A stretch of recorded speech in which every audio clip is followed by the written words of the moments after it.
Hi guys, good morning. So tingnan niyo si Yeshua. Yan sinulat ko nung bago pa lang silang lumabas kasi hindi ko maaalala ba yung mga ano nila kung sino si Jesus tsaka sino si Yeshua.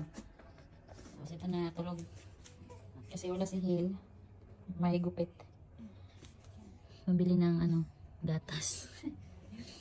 So nagpapagupit sa kanya kaya ako lang laywan. Nilagay ko sila sa dalawang duyan. Tapos kahit na na may kakatapos lang na magdede, pinadede ko sila ulit.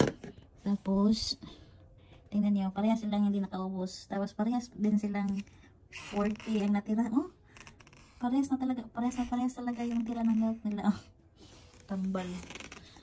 Tapos madaya si Jesus kasi kahit busog na siya, hindi siya natutulog.Ag-isa, nagliraw-liraw. Siya, banha man niya eh. Tulog na nakaiwas daddy ani. Hindi ko kayong kargang dalawa. Stilan. Kasi Jesus madaya. Kasi bagong didi pa lang siya kanina. Tapos pinadidi ko na lang ulit para makatulog kasi umiiyak. Hindi pa rin siya tulog. So yun guys. Pag daw, di ba magtutuman sila.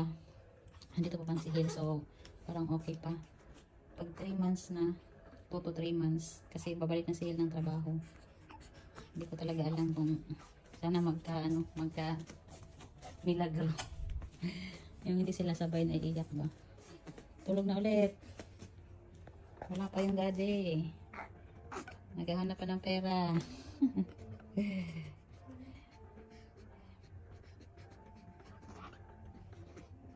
Ito talaga si Jesus.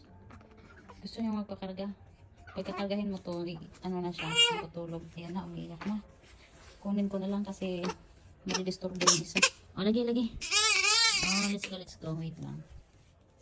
Bye. Oh, tingnan niyo. Tulog.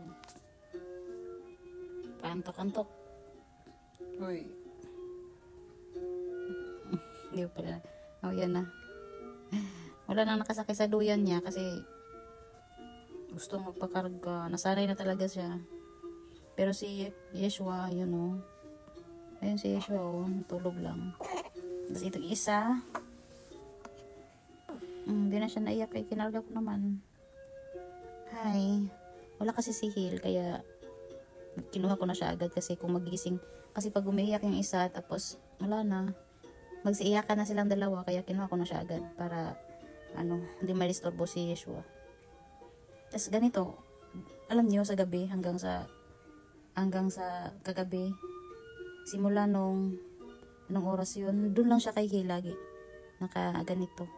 Kasi di makakatulog si Hil kung ilalapag niya. Nasanay na, oh my goodness. Hay, nako.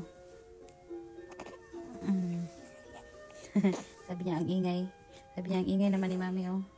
Tulog ako. So, yun guys. Bye. Tulog na lang nga lang ako para makapagpahinga.